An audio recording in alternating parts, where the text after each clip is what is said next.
Hi, we're back again. And amazingly enough, this guest is in the same subject that Stephen was. So I want you to meet Megan Bohigian. Hi, Megan. Hi. Nice to meet you.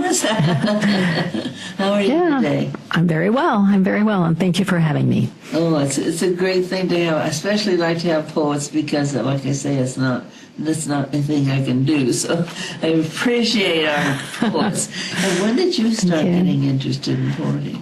Oh, I started writing poetry as a very young child. Wow. And I did other kinds of writing as well, but as I got busier and busier in my life, I found it was just more effective to work on shorter pieces. And so poetry suited me very well. Oh, that makes sense. Yes.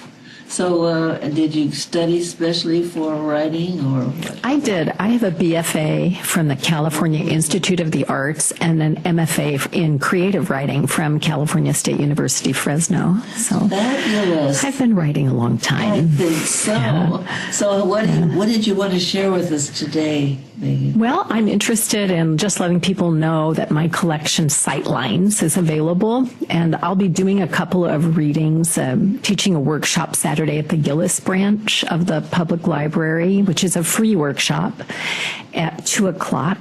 And then on the 29th, we have Lit Hop, which is a wonderful event, all literary event all day. And I'll be reading at 5 p.m. at the Brass Unicorn on Fern in the Tower District. So, yeah. So there is a website they can, or at least there's a Facebook page that people can look for information on. That. It seems like you're doing things to make young artists more sure of themselves.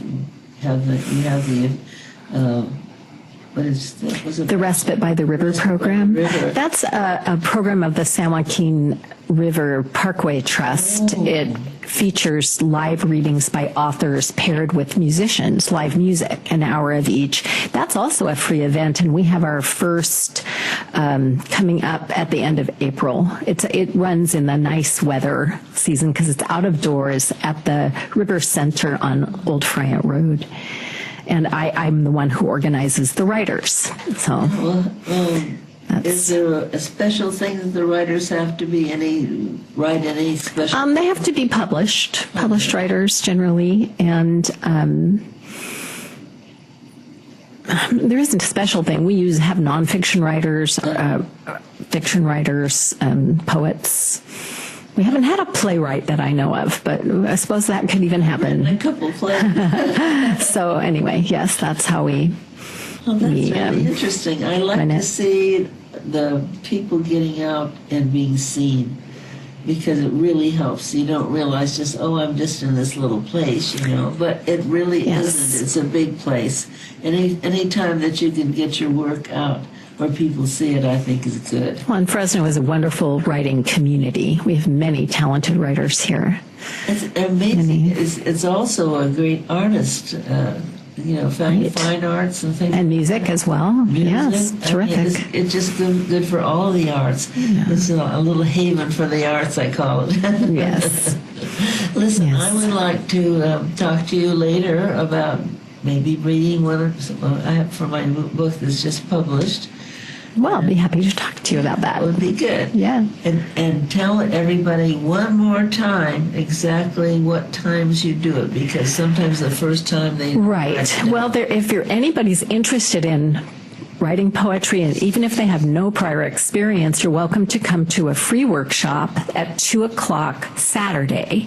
That's the 15th, at the Gillis branch of the public library. It's on Dakota, just west of Fruit. Good.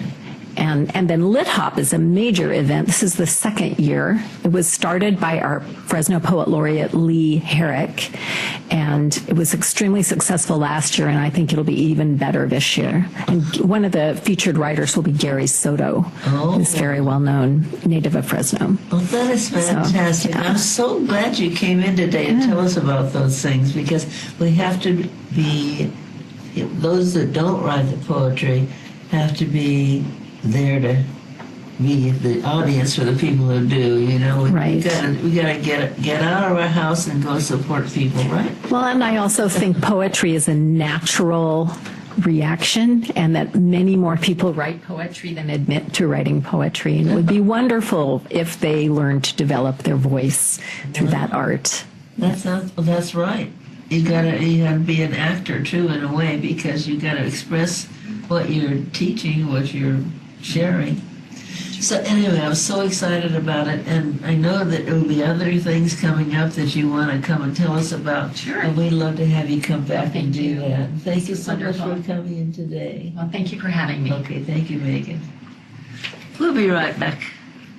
Hi, I'm back, and guess what? I goofed. Megan has something to read to us, which is I know it's fantastic. So I'm going to go back to Megan and see if she'll do it for us. I will. Just first, I would like to say that one of the characteristics of Fresno poetry is it's understandable. Another is that much of Fresno poetry is grounded right here in our own landscape. And in the case of the poem I'm going to read, it's grounded not just in this neighborhood, the Tower District, but it's also grounded in my backyard. Wow. So they're poems that do their work through imagery, very, very specific imagery, and the use of sounds. That's great. So you can tell I was a teacher, right? So yeah, sorry. Okay, this is called Feeling Safe in the Neighborhood. The police helicopters clatter day and night should sum this place up.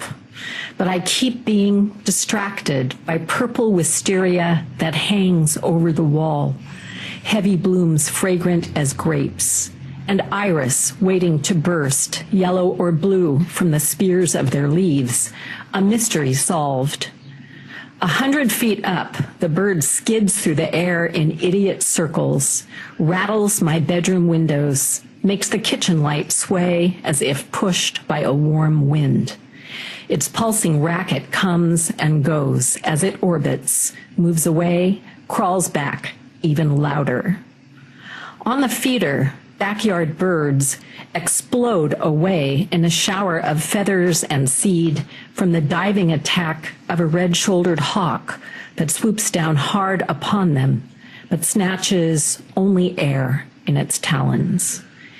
Even here, peace is an illusion preserved by the wall that surrounds ferns, begonias, a grape arbor crown, sweet blood orange blossoms, blue violets spilled over shadowed roots. This is made of hands and earth, the heat of mulch, leaves raining from the live oak every day of the year. New grape leaves open like hands. I look at the copter through their transparent green, shield my eyes against it, and the sun's bright unfurling. Oh my gosh, that's beautiful. I can see my garden too. We feed the birds and everything, so it just took me to my garden when you started reading that. Then it's a success. Yes, definitely Yes. is. It's beautiful, and I'm so glad. And do you have a book that some people could buy? I do. The book is Sightlines. It was published by Terrain Poetry Press, which is a Bay Area press, and it's available on Amazon. Fantastic. It's a little shameless self-promotion here. I'm so sorry. I almost missed that. Thank you so much. And really grateful for you reading that. Okay. It was beautiful. Well, thanks again for having me. We'll be right back.